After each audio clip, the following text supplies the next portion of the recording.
movies and TV need to stop obsessing about race and identity. Welcome to Pop Talk, and let's get into it right now.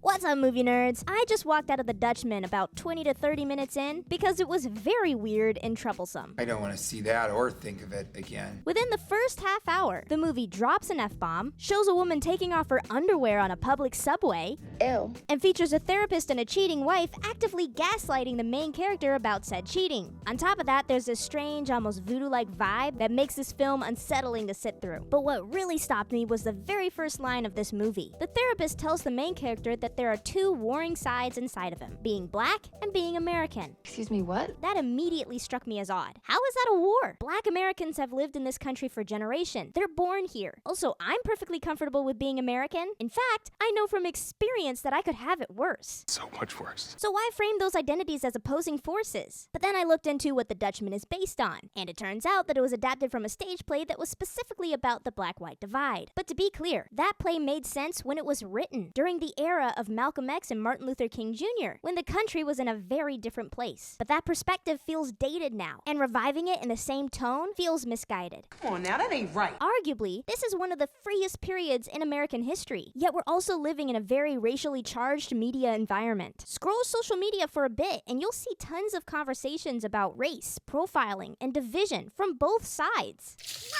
What I see is too many people focused on what separates us instead of what we have in common, and that's an issue. So kicking off the new year with a movie that depicts one side as manipulative and evil feels short-sighted and irresponsible. So my question is, why do so many movies and TV shows today feel the need to constantly point out race and identity? Why?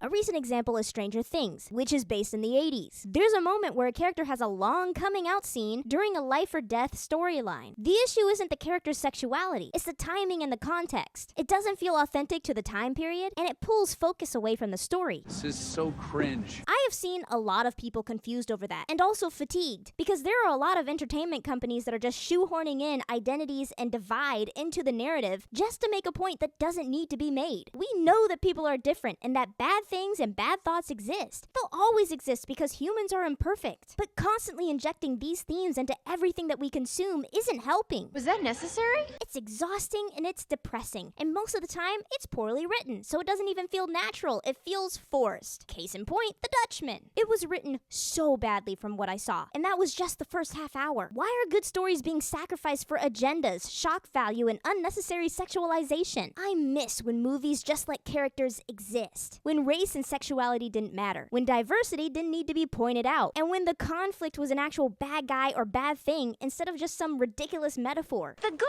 old days. Unless the movie or TV show is a true period piece, where those themes are essential, I really think we need to stop obsessing over things that shouldn't matter, because all it's doing is widening a divide that already feels like it's growing, especially on social media. But that's just my opinion. Wrap that up and give it to a child on Christmas, because we're done. What do you think? Can we find some sort of good middle ground? Also, click right here to check out my most recent review on Knives Out 3. Now, there's a good movie that focuses just on good old detective work and murder. Anyway, thank you so much for watching, and just remember, once you pass the popcorn to me, it's okay to talk, it's okay to text, and I'll see you later. Bye!